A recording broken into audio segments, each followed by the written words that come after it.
Assalamu alaikum everyone. I am Ashfaqur Rahman, fabric structure analysis for textile design. আজকের ডিজাইনের যে বিষয় সেটা হরিজন্টাল হেরিংবোন টুইল অর্থাৎ আনুভূমিক হেরিংবোন টুইল। এই আনুভূমিক হেরিংবোন টুইলের যদি গঠন প্রণালী আমরা দেখি, এই টুইল ডিজাইনে রিপিটের মধ্যে পরেন যতগুলো সুতা থাকবে টানা তার দ্বিগুণ সংখ্যক সুতা দিয়ে আনুভূমিক দ্বিগুণ করতে হবে। পরেন সংখ্যা যত হয় অনুরূপ টানার সংখ্যা নিয়ে প্রথমে ক্রমাগত টুইল গঠন করা হয়, অতঃপর পরবর্তী অংশে পূর্বের অংশের বিপরীত ডিজাইন তৈরি করে হেরিংবোন টুইল গঠন করা হয় এবং ড্রাফটিং ব্রোকেন ড্রাফট হয়ে থাকে এবং বেসিক টুইল ওয়ার্ক বরাবর চালনা হয়। এ ধরনের বুননের মাধ্যমে কাপড়ের উপর হরিজন্টাল ইফেক্ট ফুটে ওঠে। তো সেক্ষেত্রে আমরা প্রথমে যে জিনিসটা দেখতে পারি, আমাদের আমরা একটা রিপিট নিয়েছি মোটিভ। সেই মোটিভটা আমরা 3 আপ 3 ডাউন আমরা একটা ফর্মুলা নিয়েছি। তো সেটাই আমরা এখানে অঙ্কন করছি, 3 আপ 3 ডাউন মোটিভ। আমি আগে সুবিধার্থে কালার করে রেখেছি এবং প্রতিটা ঘরে আমাদের সেম সূত্রটা পরিলক্ষিত হবে, যেটা 3 আপ 3 ডাউন।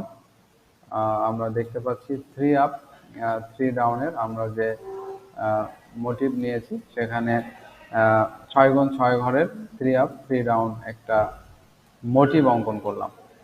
এখন আমাদের ডিজাইনের হেরিংবোন আনুভূমিক হেরিংবোন টুইলের শর্ত অনুযায়ী যেটা বলে সেটা যদি টানা সুতা এখানে টানা সুতা 6টা এবং পরেন সুতা আছে 6টা, তো সেক্ষেত্রে টানা সুতা আনুভূমিকের ক্ষেত্রে দ্বিগুণ হবে। টানা সুতা আনুভূমিকের ক্ষেত্রে দ্বিগুণ হবে, অর্থাৎ আমাদের এখানে যেহেতু 6টা সুতা আছে তাহলে আমাদের ডিজাইনের ক্ষেত্রে হবে দ্বিগুণ, অর্থাৎ 12x6 এবং পরেন সুতা থাকবে সেম। পরেন সুতাটা থাকবে সেম, পরেন সুতা যেহেতু 6টা আছে 6টা। সেক্ষেত্রে আমাদের ডিজাইনের যে অর্ধেক অংশ অর্থাৎ 1 থেকে 6 পর্যন্ত সুতা, আমরা যে মোটিভটা নিয়েছি সেই মোটিভটাই আমাদের 1 থেকে 6 ঘরে বসবে হুবহু। এখানে কোনো টেনশন নাই। আমাদের যে মোটিভ 1 2 3 4 5 6, আচ্ছা এখানে এক ঘর বেশি আছে, এই ঘরটা আমাদের এক্সট্রা। আমরা দেখতে পাচ্ছি এই ঘরটা আমরা রাখবো না, এই ঘরটা এক্সট্রা আমাদের। তো 1 থেকে 6 পর্যন্ত আমরা যে মোটিভটা নিয়েছি এটা আমরা বসাবো।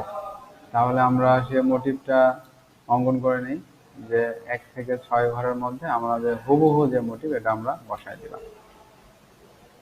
এরপরে আনুভূমিকের ক্ষেত্রে যে হেরিংবোন নীতি আমরা জানি, যদি এই 6 নম্বর ঘরে টানা সুতা হয়, 7 নম্বর ঘরে সেগুলা হয়ে যাবে পরেন, আর যেগুলো ফাঁকা আছে সেগুলো হয়ে যাবে কি টানা।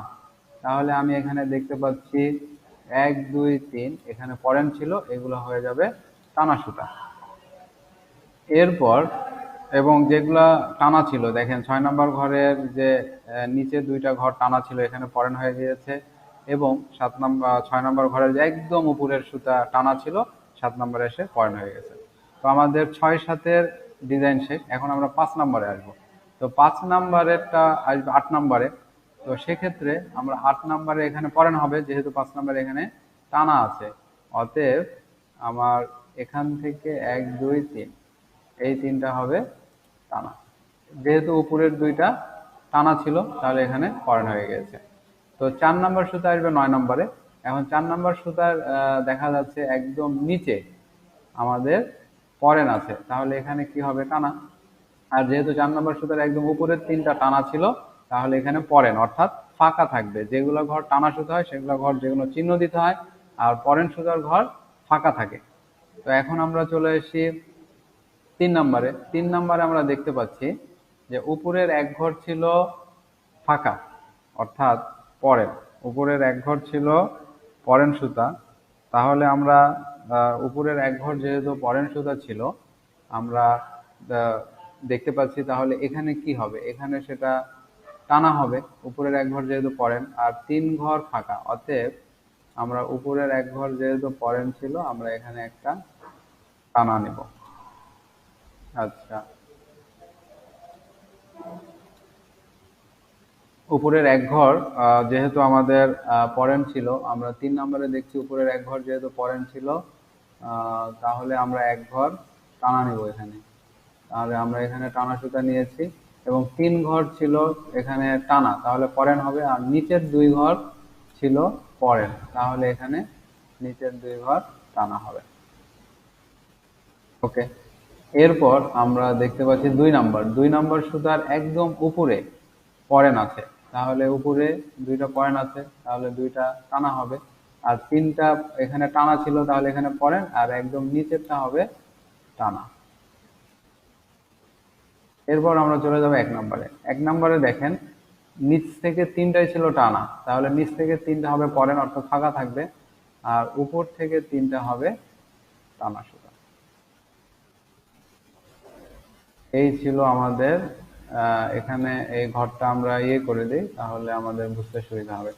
এই ছিল আমাদের হেরিংবন ডিজাইন। অর্থাৎ এই ডিজাইনের শর্ত হলো আমরা যে একটা মোটিভ নিব এই ডিজাইন করার সময়, সেই মোটিভটা অনুযায়ী আমরা প্রথমে ডিজাইনে রিপিটে বসায় দিব মোটিভের অর্ধেকটা, এবং বসানোর পরে এখানে যেগুলা ফাঁকা ছিল, সহজ কথায় এখানে সেগুলা পূর্ণ হবে, বা এখানে সেগুলো একটা চিহ্ন দিতে হবে। মানে এখানে এই 6 ঘরের মধ্যে যেগুলা ঘর আমার ফাঁকা ছিল এখানে সেগুলো চিহ্নিত করতে হবে, আর এখানে যেগুলো ঘর পূর্ণ ছিল এই 6 ঘরে সেগুলা ফাঁকা করতে হবে।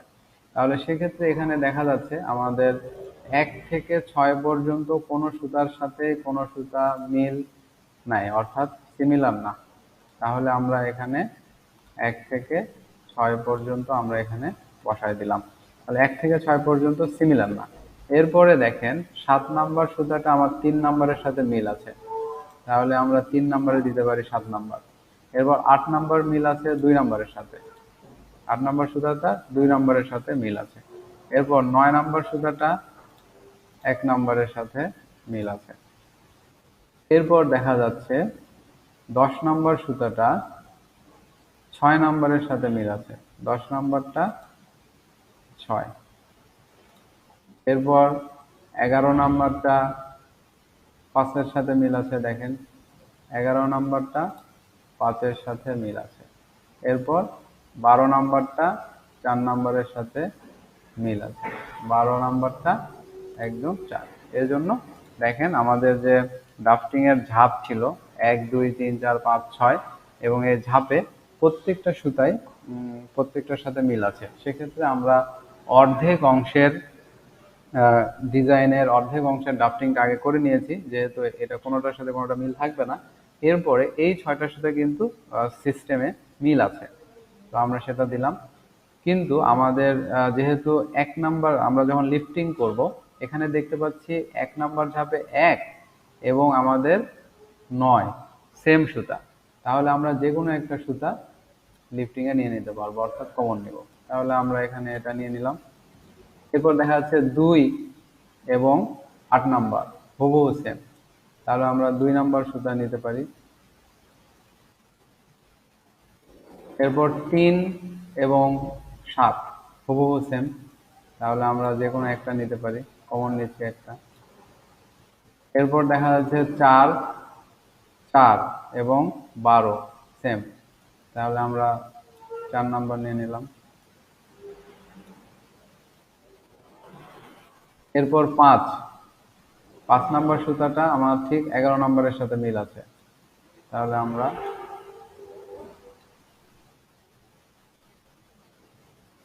এরপর 6 নাম্বারটা দেখেন 6 নাম্বারটা ঠিক 10 নাম্বারের সাথে মিল আছে, তাহলে আমরা যে কোনো একটা নিয়ে নেব। ওকে, এই ছিল আমাদের লিফটিং। তাহলে এই ডিজাইনটা আমরা কিভাবে করতে পারলাম? প্রথমে এখানে A design, B drafting, C lifting এবং ডি মোটিভ। এখানে একটা মোটিভ নিতে হয়েছে। এটাই আমাদের 12 গুণ 6 ঘরের আনুভূমিক হেরিংবন টুইল। আর টুইলের আমরা ব্যবহার তো জানি, এর আগের ডিজাইনেও বলেছিলাম যে আমাদের ওভারকোট তৈরিতে হেরিংবোন টুইল ব্যবহার হয়, কাপড় অলঙ্কৃত করার জন্য মোটা কাপড় এবং ভাঙা ভাঙা ডিজাইন সমৃদ্ধ কাপড় হেরিংবোন টুইল ডিজাইন ব্যবহার হয়। তো আজকে এ পর্যন্তই। নেক্সট ভিডিও কোনো একটা ডিজাইন নিয়ে দেখাবো ইনশাল্লাহ। তো সবাই সে পর্যন্ত সুস্থ থাকেন, ভালো থাকেন। আসসালামু আলাইকুম।